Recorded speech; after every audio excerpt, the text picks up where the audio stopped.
This is the Earthworks podcast with Joel Simmons with Lawrence Mayhew, biological carbon fertilizers from the Earthworks channel, responding to my comment. There's a lot of consultants and successful farmers that follow the, how would you put this, advice research of Dr. William Albrecht.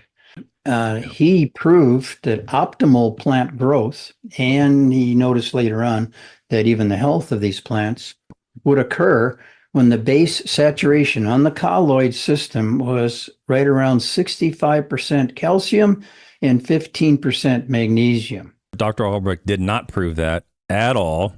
He was delusional himself. He confused calcium saturation with the effect from soil pH. Okay, so he was confused. He misunderstood his own data. Okay, I've shown that. I'm not going to argue that again. You can go back and read all the papers that I've gone over before. There's no debate. Just go read the papers. Just go watch the videos, okay? So he's saying he proved it. He didn't prove anything. That's on a high CEC soil, but it works. And I've never not seen it work. Now, I've been criticized. Okay, I've never not seen it work. Remember that. Extensively through my entire career, and recently with our dear friend Travis, who is the smartest man in the room, telling everybody that it's been disproven when it hasn't been. I'm not telling them at all. The evidence in the literature is saying that. All I'm doing is reading the literature. All you got to do is open up a literature, Joel. There's not a single paper that's ever been published that supports it. Every paper. And it's hard. I've said this before. It's hard for me to say this because I'm sure someone somewhere can prove me wrong when I say all. I mean, that's a pretty strong statement. But all the literature refutes it. All the literature is saying it's wasteful. And spitting that stuff out there. But he's stalking us.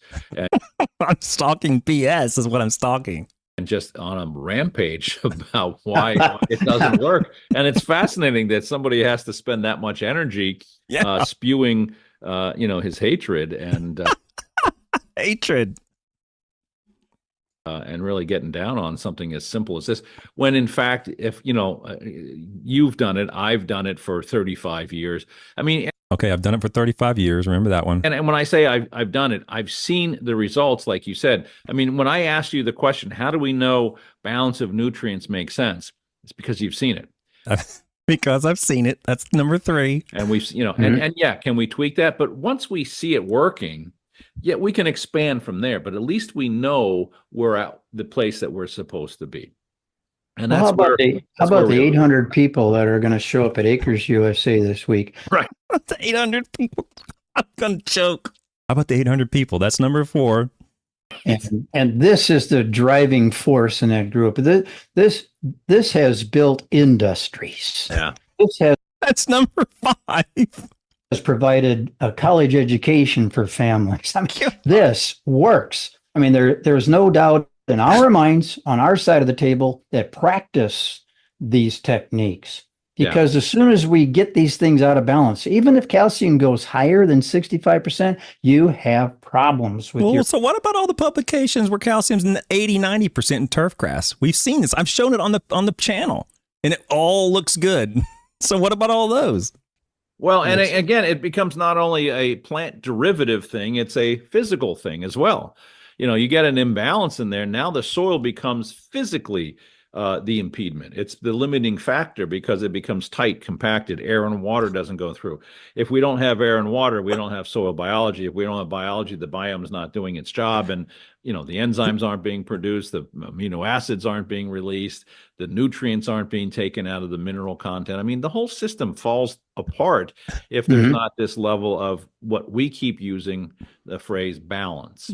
He just said this morning that he hasn't even seen a single soil test come in 15,000 a year for 30 years, and not one's come in ideal. So are all those completely falling apart that you just said? They'll all fall apart if they're not balanced.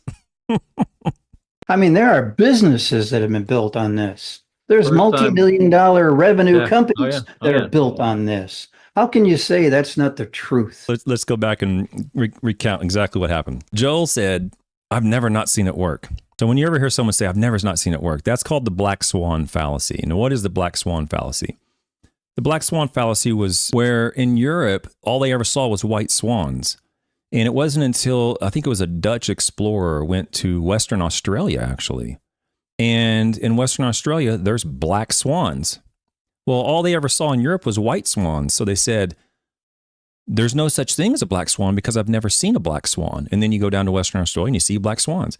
So when you hear someone say, well, I've never not seen it work, that doesn't mean that it doesn't. So that's fallacy number one, the black swan fallacy. Thank you, Joel, for giving me that as an example. I haven't had come across that. And then he says, well, we've been doing it for 30 years. That's an appeal to tradition. That's fallacy number two, very common fallacy. We've been doing it for 30 years. I don't care if you've been doing it for 3 seconds. You could be correct. Or if you've been doing it for 30,000 years, you could be incorrect. The length of time someone's been doing it makes no difference as to the validity of the claim. None. Okay.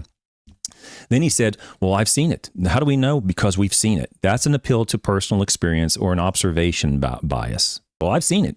I put it out and I saw it. It worked. That's an observation bias or personal experience fallacy. And then he said, well, what about the 800 people that are showing up today? Right now in South Dakota, the Acres TV or the Acres Association is putting on their propaganda and their disinformation machines going on right now, convincing all these people they should be doing it. And what about all those 800 people are going to be shown? That's a bandwagon fallacy. It doesn't matter if there's one person following it or 8 billion people following it. One person could be right.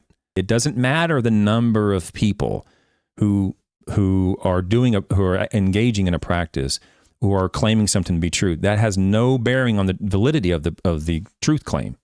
So all the 800 people is a bandwagon fallacy. This guy, Lawrence Mayhew, doesn't understand fallacious arguments. And then the greatest one was when Lawrence Mayhew said, well, there's businesses built on this. There's multi-million-dollar companies. People have gone to college on this. That is an argument called the argumentum ad criminum. And essentially, it's the argument to the purse or an argument for finance or an argument to money, meaning that because this person is very, very wealthy, therefore whatever he's doing must be true. And what he's saying is, well, all these companies are making millions and millions of dollars on it, therefore what they're doing must be true. That's an argument to the purse, an argument to money. I mean, how long did I spend, guys? A month or more going over soil testing and base cation saturation and just hammering it, going over all the literature I could find, all the review papers. Each one of the review papers had 20 to 30 articles in each one of those. And we went over 2 or 3 of them. Went over the Olson 82 paper, went over the Bear 45 paper, went over some of the Albrecht papers. I mean, went over paper after paper after paper. And their response to that is, oh yeah, well, I've never not seen it work. We've all been doing it for 30 years. I've seen it work. There's 800 people showing up next week. And people make a lot of money on it, so it must work. That's your argument back? 5 fallacies in 2 minutes?